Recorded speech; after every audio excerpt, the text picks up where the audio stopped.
오늘의 사연 시작할게요. 안녕하세요. 저는 작은 공방에서 도자기를 만드는 일을 하고 있는 30대 여성이에요. 오늘은 제가 겪었던 가족 간의 믿기 힘든 이야기를 들려드리려고 해요. 사실 우리 가족은 평범한 중산층이었어요.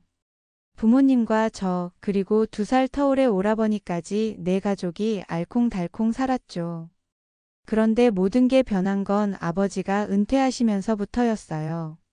아버지는 평생 직장 생활을 하시며 모아두신 돈으로 노후를 준비하셨는데 어느 날 갑자기 친구분들과 함께 요양원 사업을 하자며 집을 담보로 대출을 받으셨어요. 처음엔 모두들 반대했지만 아버지는 꿈을 이루시겠다며 고집을 부리셨어요. 어머니는 결국 설득당해 동의하셨고 오라버니도 나중엔 찬성하는 쪽으로 돌아섰죠. 하지만 저는 뭔가 불안한 예감이 들어 계속 반대했어요. 그때만 해도 그 불안감이 이렇게 큰 재앙으로 다가올 줄은 몰랐어요. 사업 초기에는 잘 되는 것처럼 보였어요. 아버지는 매일 밝은 얼굴로 출근하시고 주변 사람들도 부러워했죠. 그런데 몇 달이 지나자 상황이 조금씩 이상해지기 시작했어요.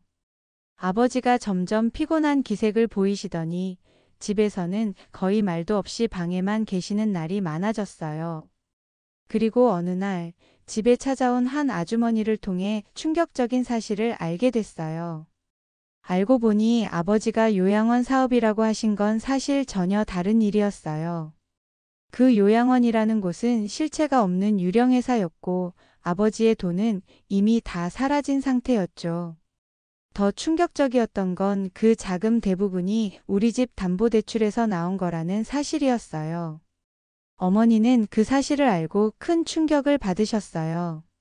하지만 아버지는 오히려 당당한 모습이셨어요. 조금만 더 시간을 주면 다시 일어설 수 있다며 오히려 어머니를 위로하시는 거예요. 오라버니는 이 상황을 해결하려고 노력했지만 이미 상황은 걷잡을 수 없이 악화된 뒤였죠. 그 즈음 오라버니가 이상한 행동을 하기 시작했어요. 원래는 집 근처에서 작은 회사를 다니던 오라버니가 갑자기 직장을 그만두고 외국으로 유학을 간다고 하셨어요. 그런데 나중에 알게 된 사실은 그것도 전부 거짓말이었어요. 실제로는 아버지가 마련한 자금 일부를 가지고 도망친 거였죠. 이제 집안은 완전히 혼란에 빠졌어요. 어머니는 병원 신세를 지게 되셨고 저는 공방 일을 하면서 집안 생계를 책임져야 했어요. 그런데 가장 이해할 수 없었던 건 이 모든 상황에서도 아버지가 여전히 현실을 부정하고 있다는 거였어요. 오히려 저에게 너도 좀 더 긍정적으로 생각해봐라 라고 말씀하시니 정말 답답했어요. 그러던 중 더욱 충격적인 일이 벌어졌어요. 아버지가 새로 사귄 친구라는 사람이 집에 찾아온 거예요. 알고 보니 그분은 대부업체 직원이셨고 아버지가 추가로 엄청난 액수의 빚을 진 걸 알게 됐어요. 이번에는 심지어 제 이름으로 대출을 받으셨더라고요. 제가 모르는 사이에 서류에 도장을 찍게 만드신 거예요. 이 상황을 겪으면서 저는 정말 많은 생각을 했어요.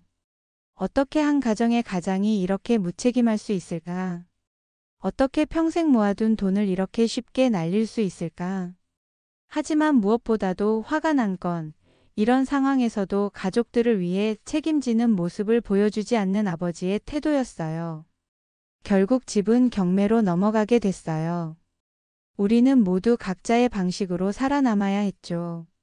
어머니는 친정집으로 가셨고 저는 공방 일을 더 열심히 하면서 새로운 보금자리를 마련하기 위해 노력했어요.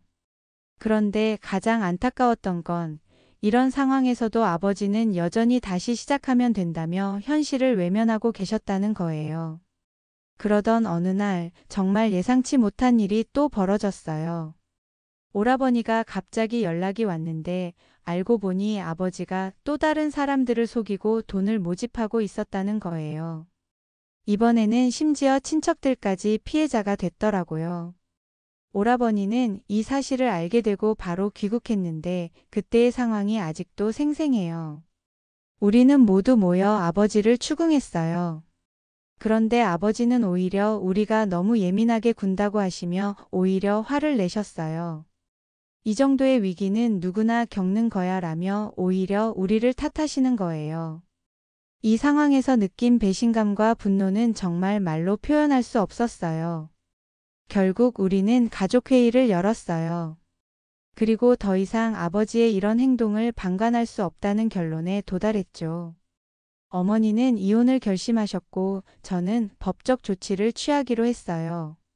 하지만 이런 결정을 내리면서도 마음 한편에서는 여전히 아버지에 대한 미안함 같은 게 남아 있었어요. 이 모든 상황을 겪으면서 저는 많은 것을 배웠어요. 특히 가족이라는 울타리가 때로는 이렇게 무너질 수도 있다는 걸 뼈저리게 느꼈죠. 하지만 동시에 이런 위기 속에서도 서로를 지키려는 의지가 얼마나 중요한지도 깨달았어요. 이제 우리는 각자의 방식으로 새 출발을 준비하고 있어요. 그런데 이게 끝이 아니었어요. 집이 경매로 넘어간 후 얼마 지나지 않아 또 다른 충격적인 사실이 밝혀졌어요. 알고 보니 아버지가 요양원 사업이라고 하신 것은 단순한 사기극이 아니었어요. 그 이면에는 더 큰 조직이 있었고 아버지는 그들의 꼭두각시 역할을 하고 있었던 거예요. 경찰 조사 결과 아버지는 이미 몇 년 전부터 이 조직의 일원으로 활동해 왔다고 해요. 처음엔 작은 투자로 시작했다가 점점 더 깊이 빠져들게 된 거죠. 그리고 우리 가족의 모든 재산은 그렇게 조직의 자금으로 바뀌어 갔어요. 이 사실을 알게 된 순간 정말 세상이 무너지는 것 같았어요. 하지만 여기서 끝이 아니었어요. 조사가 진행되면서 드러난 사실은 더욱 충격적이었어요. 그 조직의 핵심 멤버 중 한 명이 바로 우리 이모부였다는 거예요. 이모부는 평소에도 우리 가족과 친하게 지내셨는데 알고 보니 그동안 아버지를 이용해 온 거였어요. 심지어 이모도 이 사실을 알고 있었지만 가족이라는 이유로 묵인해 왔다고 하더라고요. 이모부는 자신이 처한 상황을 정리하겠다며 우리 집에 찾아왔어요. 하지만 그의 태도는 전혀 반성하는 기색이 없었어요. 오히려 너희 아버지가 먼저 접근했다며 책임을 돌리는 모습을 보였죠. 이 상황을 지켜보는 어머니와 저의 심정은 이루 말할 수 없었어요. 이모는 이 상황에서 중립을 지키려 했어요. 하지만 그녀의 그런 태도가 오히려 더 큰 상처로 다가왔어요. 가족끼리 이러지 말자며 문제를 덮으려는 모습은 마치 우리에게 일어난 모든 일이 아무것도 아닌 것처럼 느껴지게 했어요. 저는 이모에게 직접적으로 항의했지만 그녀는 여전히 현실을 외면했어요. 결국 우리는 더 이상 가족이라는 이름으로 묶여 있을 수 없다는 결론에 도달했어요. 어머니는 이모와 완전히 연을 끊으셨고 저는 앞으로 어떤 관계도 유지하지 않기로 했어요. 하지만 이런 결정을 내리면서도 마음 한편에서는 여전히 복잡한 감정이 남아 있었어요. 그러던 중 예상치 못한 인물이 등장했어요. 바로 우리 집안의 가장 연로하신 할머니셨어요. 할머니는 그동안 시골에서 조용히 지내시다가 이런 소식을 듣고 직접 상경하셨어요. 그리고 가족 모두를 모아놓고 특별한 이야기를 하셨죠. 그것은 우리가 전혀 몰랐던 집안의 오래된 비밀이었어요. 할머니는 우리 집안이 대대로 이런 사기 사건에 휘말려 왔다는 걸 알려주셨어요. 그리고 이런 패턴이 세대를 걸쳐 반복되고 있다는 사실을 밝히셨죠. 할머니는 이건 단순한 사기 문제가 아니다. 우리 가문의 저주 같은 것이다 라고 말씀하셨어요.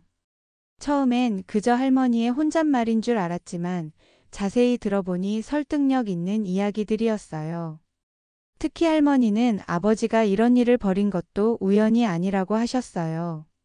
우리 집안의 남자들은 대를 이어 유독 이런 유혹에 약하다는 거예요.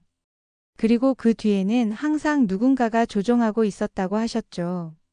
할머니의 이야기를 들으며 저는 그동안 겪었던 모든 일들이 단순한 개인의 잘못이 아니라 더 큰 흐름 속에 있었다는 걸 깨달았어요. 하지만 이런 깨달음이 주는 것은 오히려 더 큰 무력감이었어요. 만약 이것이 정말로 집안의 운명이라면 우리는 어떻게 해야 하는 걸까요? 할머니는 마지막으로 이 저주를 끊으려면 모든 진실을 밝히고 가족 모두가 용서해야 한다고 말씀하셨어요. 하지만 그게 말처럼 쉬운 일은 아니었죠. 결국 우리는 할머니의 조언을 따르기로 했어요. 모든 진실을 밝히고 서로를 용서하는 과정을 시작하기로 결심했죠. 하지만 그 과정은 생각보다 훨씬 더 어렵고 고통스러웠어요. 특히 아버지는 여전히 자신의 잘못을 인정하지 않으셨고 이모는 적극적으로 참여하지 않았어요. 그래도 우리는 포기하지 않고 계속해서 대화를 시도했어요. 어머니는 아버지에게, 저는 이모에게, 그리고 오라버니는 할머니에게 각각 진솔한 대화를 나누기 시작했죠. 처음엔 서로 감정이 격해져서 큰 싸움이 벌어지기도 했지만 시간이 지나면서 조금씩 변화가 생기기 시작했어요. 어느 순간부터 아버지가 조금씩 마음의 문을 열기 시작했어요. 처음엔 작은 것부터, 예를 들어 미안하다는 말 한마디도 큰 용기가 필요했죠. 하지만 그 한마디가 우리 가족에게 얼마나 큰 의미를 갖는지 아실 거예요. 이모도 차츰 자신의 잘못을 인정하기 시작했고 우리는 조금씩 서로를 이해하게 됐어요. 그렇게 우리는 서로의 상처를 치유해 나가기 시작했어요. 물론 과거의 상처가 완전히 사라지지는 않았지만 적어도 우리는 더 이상 그것을 숨기거나 외면하지 않기로 했어요. 그리고 무엇보다도 이런 과정을 통해 우리는 진정한 가족의 의미를 다시 한번 깨닫게 됐어요. 오늘의 사연은 여기까지입니다. 사연이 마음에 드셨다면 구독과 좋아요, 그리고 알림 설정까지 부탁드려요. 다음에 더 좋은 사연으로 찾아올게요.